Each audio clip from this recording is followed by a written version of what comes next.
The following contest, brought to you by the Cock of the Walk, Warbringer Whiskey, is scheduled for 3 rounds in the Fury Amateur Series Flyweight Division. Introducing to you first, fighting out of the blue corner. This freestyle fighter stands 5 feet 5 inches tall, and he weighed in officially at 125.8 pounds. Fighting out of San Antonio, Texas, his amateur record stands at 3 wins, 3 losses, 1 draw. Here is Drew Lopez. And introducing his opponent across the cage, fighting out of the red corner. This mixed martial artist stands 5 feet 5 inches tall, and he weighed in officially at 124.6 pounds.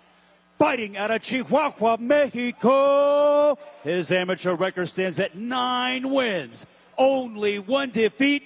Here is Jesus Colocho Alfaro. Your referee in charge, John Herzog. All right, here we go. Drew Lopez with the blue gloves, Jesus Alfaro red gloves.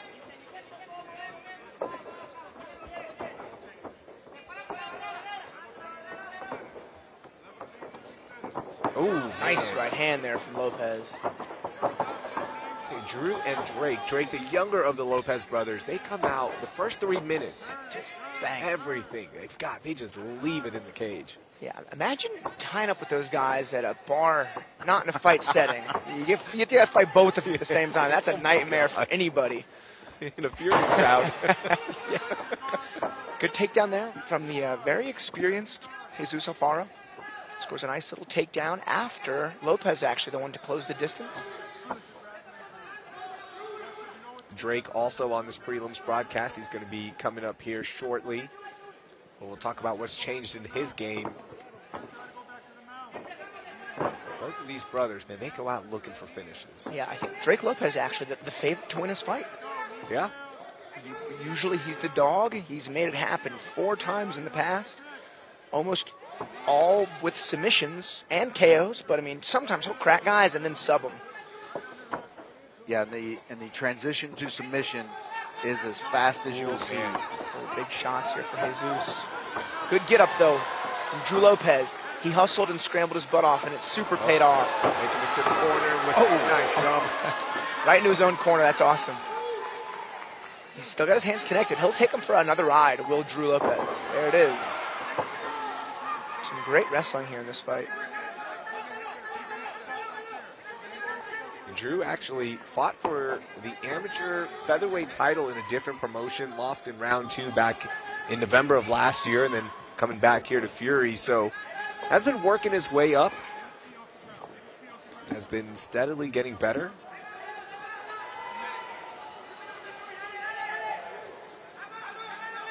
Jesus Alfaro, first time inside the cage since 2013. Has been training. It's not like he's been away from the sport. Oh, man, good knees there. Yeah. He's getting armbarred, but he's doing more damage. I mean, he's got a good figure 4. He seems content with the defensive structure. Yeah, he's out of the armbar now. The elbow has cleared the fulcrum. He may still be in there a little bit deep. I guarantee you Drew has been armbarred by his brother Drake a million times in the training room. He seems like he's extraordinarily comfortable here in this setting. Yeah. Plus, that didn't happen near as fast as Drake does it. Big shots. Man, Drew's taking this round over. Ground and pound. And on a straight block. Oh, he misses it, though. Oh, man. Crazy way to end this round. Hey. Oh, wait. A couple punches after the bell, but I don't think Drew Lopez cares. No, they're cool, He's man. ready to get that. So, fun fact about Jesus Alfaro, his fight name is Cholocho. Cholocho. I'm not too sure to say it, Cholocho. Yeah. But it means a person with curly hair. It's not what I would have guessed. And if you guys saw his walkout photo, he had a mane on it. Can we see that tail the tape one more time? That was amazing. Good catch. I forgot to mention, the hair, Colocho. Anytime I see a nickname not in English, I love looking it up and learning something new. It's actually, I don't know if you guys have ever played Mexican Loteria, which is like Mexican bingo, but instead of numbers, they just had pictures. Like it'll say, El Borracho. It's just a drunk guy. So it would be kind of cool to see Colocho and a picture of Jesus Alfaro on the Mexican Loteria. I know a couple of people whose nickname is Borracho also. Yeah, we know El Gato Borracho. Hector Signs. The champ. Ooh. Pick up the cut. Here we go, another ride.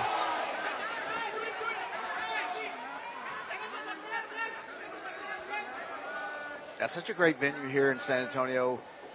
Fury Fighting Championships is giving a platform that, very few promotions can give. We see what's going on in the UFC with Josh Van. All his fights were at Fury, fighting for the belt next. Yeah. Big Lopez just fought for the belt. Oh, and standing on trying. One of the Interesting. most popular fighters in the UFC. And then Jacoby Smith on the Yep. top prospect list at 170 the other day I saw. And just a great opportunity for all these guys. Switch attempt there from Drew Lopez. Yeah, and going back to what you were just talking about, Mike, Isaac Moreno, Yep. he's got a tough opponent in Darian Weeks, a UFC vet, but this is one of those things. You get past somebody who was in the UFC, that's usually your time to go. Drew, in on a gilly. This is going to be enough. Looks pretty tight. We just can't tell from this angle that's on your screen, and now we get a better look at this. Yeah, the only thing that's hurting this tight gilly is he's in half guard, is Drew Lopez. And yeah, the arm and guillotines are like, they're not super powerful because the arm is in, so you got to have them in close guard. Huge shots here from Jesus Alfaro. Huge shots. When Jesus gets a chance to unload, he's connecting with some big punches. Nice Uchimata there from Drew Lopez. Wow, interesting defense there also. And on an armbar. Oh, he loses it though. Man, in MMA fight, you're sweaty, you're inverted. Those are super slip-off friendly. It's a cool attempt, shows creativity. He's willing to take risks to find these rewards, these wins. Big punches. Now, Alfaro's got to be careful. He's walking that line on the back of the head there. These are big shots, though. They say in the rules meeting, just aim for the ear. They say if you make contact with the ear, you're cool. Man, what a fight. Warnings given or anything like that, so all good right now. See if Jesus maybe uses this opportunity to take the back.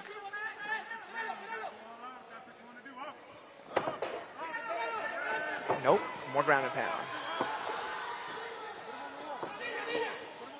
Nice. I like the little arm pull into an uppercut there from Drew. Oof. Dodging a bullet there. Man, What a chaotic fight. Alfaro's going for it with every punch. 10 seconds left.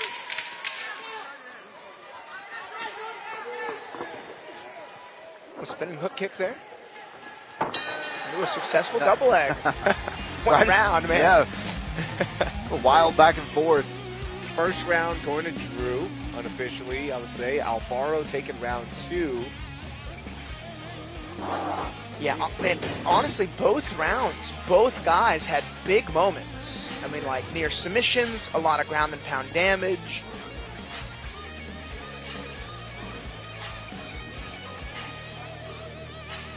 It's been a fun fight. So far, in my opinion, fight of the night. We got 3 more amateur fights after this one. 4 pro fights. One of them guaranteed to not see the judges' scorecards. That's the Drake Lopez, Ruben Martinez card. Oh, yeah. In their combined 20 fights, I think there have been 20 finishes. Yeah. Wins and losses alike. Gage Harper taking on Patrick Ferguson. That's going to open up the pro side of the prelims.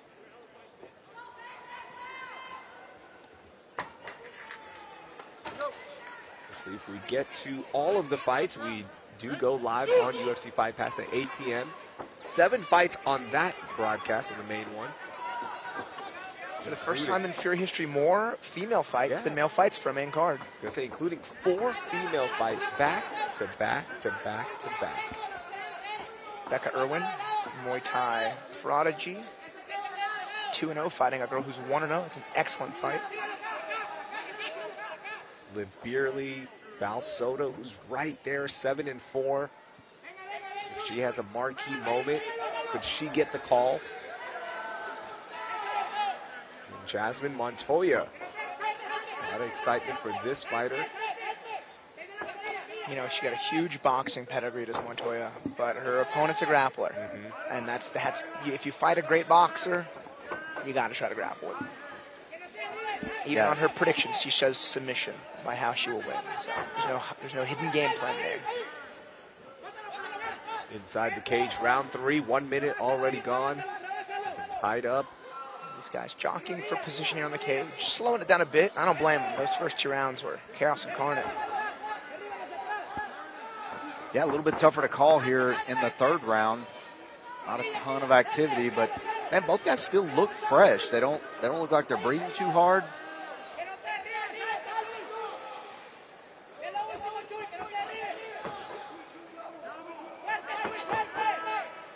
I just think this is setting up to be one of those fights that maybe the last 10 or 20 seconds they may be in the middle, pointing to the ground and just throwing down on each other. Drew Lopez in a good ground and pound position from the guard. The head propped up against the cage of Jesus Alfaro. It's a good position. It's a really difficult position to defend yourself in from these shots. You're not going to take any huge shots, but you're going to take the bigger shots when your head's closer to the ground. But whenever your head's elevated like that, you just can't move it much.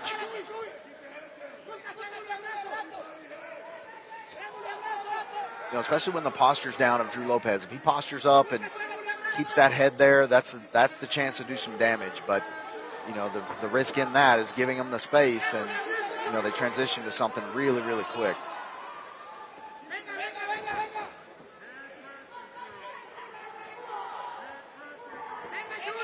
I think in this scenario, this deep in the fight, only 30 seconds left, I think Jesus maybe hopes and thought he did enough to take 1 and 2.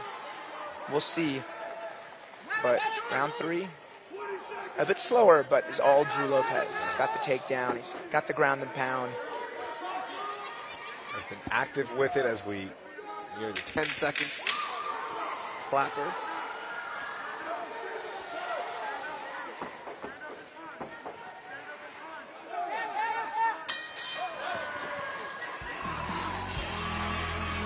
One fight, round 3, Drew Lopez dominates it. Rounds 1 and 2, up in the air. Up in the air. Although for me, I think round 1 was Drew Lopez. Round 2, Jesus Alfaro. Drew taking this one. We did see that split decision in our opening bout, and I thought that was a pretty clear-cut win for one of the guys. So there's no telling exactly where the judges are at tonight. Yeah, I was about to say, I'm not going to try to predict anything Nope. yet. I can't really find a pattern yet. You know, I'm glad Austin finished his fight with a rear naked choke in the 3rd round because, who knows? Yep.